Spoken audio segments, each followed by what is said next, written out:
So day 2 of NBA free agency has happened, and we got some players re-signing and some players moving teams. So first of all, I think this was last night, but the Pelicans traded for Steven Adams in exchange for a 2023 protected first round pick. So the Thunder get another first, and then the Pelicans get someone who can be a starting center for them. How he fits with Zion, it's unclear, but I think they can probably make it work, just especially how skilled Zion is. And then obviously Adams only has 1 year left on his deal, so they'll be hoping to bring him back next year for a more team-friendly deal than the $25 million he's currently on. Anyway, the big move of today was Hayward signing with the Charlotte Hornets for 4 years, $120 million.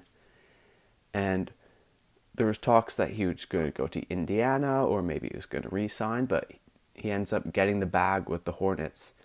I mean, $30 million a year is a lot for Gordon Hayward, especially since you just drafted LaMelo Ball. You're likely not going to be very good. It's just a lot of money to pay for him. And then in order to make this work, the Hornets had to stretch and waive Nicholas Batum. So it's like they're paying Gordon Hayward $39 million for the first 3 years. And that is just an insane amount for someone who's in his 30s. Obviously, he's still going to be a good player, but that's not very good value for money. But on the other side, you say, who else are the Charlotte Hornets signing, to be honest? And then for the Celtics, obviously it sucks to lose a player of Hayward's quality for nothing, but I think they're definitely smart not to match that, and I don't even know if they could, probably not. So another player who got paid a little bit less and who re-signed is Fred VanVleet, who re-signed with the Raptors for 4 years, $85 million, with the last year being a player option. Obviously, the Raptors wanted to bring him back, and I think this is probably a fair contract. I mean, there was rumors that he was going to get more. The Knicks were going to pay him a lot, but in the end, he stays with the Raptors to a pretty fair deal, about $21 million a year. And obviously, Kyle Lowry had contracts expiring, so maybe he'll become the starting point guard next year, or they'll bring Lowry back on a more team-friendly deal. We'll see what happens there, but definitely a good move for the Raptors, making sure they keep VanVleet. And a good move for VanVleet, obviously getting paid a fair amount and staying where he's made his name and where success has come to him. Some more point guards getting signed. The Atlanta Hawks, showing they want to be a playoff team. Obviously with the trade for Clint Capella at the trade deadline last season. And then yesterday signing Gallinari to $20 million a year. And then today Rondo for 2 years, $15 million, and Chris Dunn for 2 years, $10 million. Both of these moves make sense. Obviously the Hawks want to win now to keep Trae Young happy. They get Rondo, who can relieve some of the playmaking duties from Trae Young and maybe allow Trae Young to play off ball a bit more and get some more catch and shoots. And then Chris Dunn, obviously with Trae Young being maybe the worst defender in the league, you need some defensive guys, and he's a really good defender. Last year, if he played more, he likely would have been on the all-defensive teams. He can guard point guards, he can guard shooting guards, and even though he's a bit smaller, he can also guard small forwards. So I think 2 good moves there. Lakers letting Rondo go, they wanted to re-sign Kentavious Caldwell-Pope, and they did. 3 years, $40 million. I mean, that's a lot of money for KCP, but he was their third best player last year throughout the playoffs and then in the finals. So obviously, it's a price you're willing to pay if it means you can keep competing for championships and winning. One player who didn't re-sign with the Lakers is Avery Bradley, who signed with the Heat on a 2-year deal. I think this is a good move for the Heat. Just get another defensive guy, another guy who can kind of shoot, and just try and build off of what they did last year.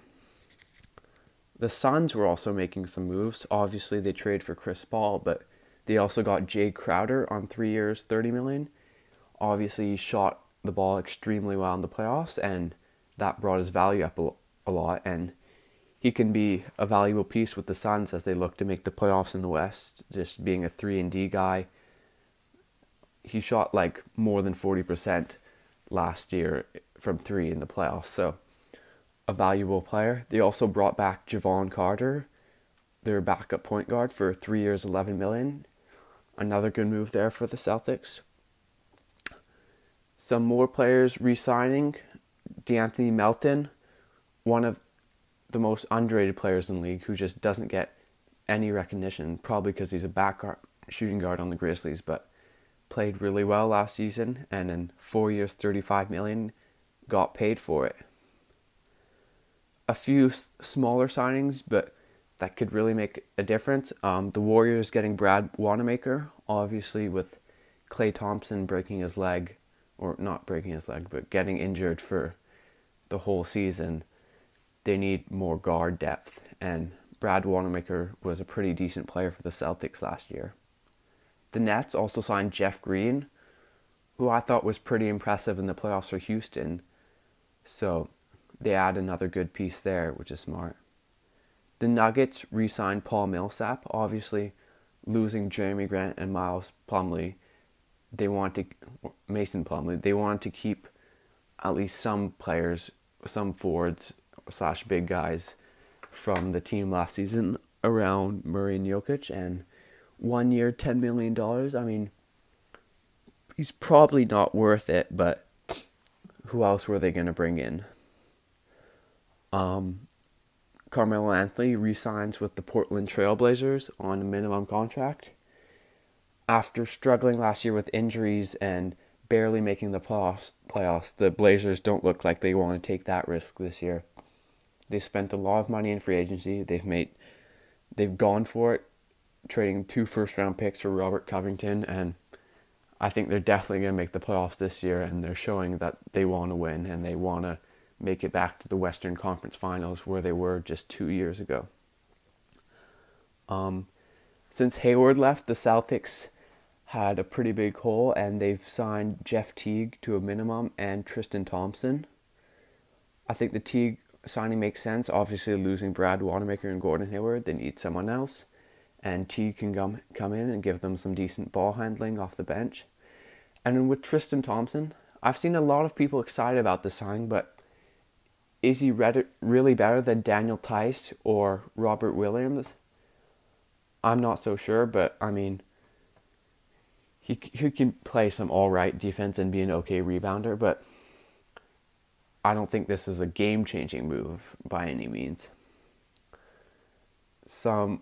And then another contending team making a few moves were the Milwaukee Bucks, signing DJ Augustine, likely to fill that George Hill role of scoring and three-point shooting off the bench. And also an underrated pickup in Bobby Portis, someone who can shoot it a bit, who can score it a bit from the power forward position. I think he could definitely help them, and we might see some Giannis at center lineups if they want to play Bobby Portis at power forward, so that could free up a lot, and that's a pretty good move. But overall, the big move of today was Hayward signing with the Hornets. Just a wild, wild deal, and $120 million to be the 9 seed for 4 years in a row. I'm not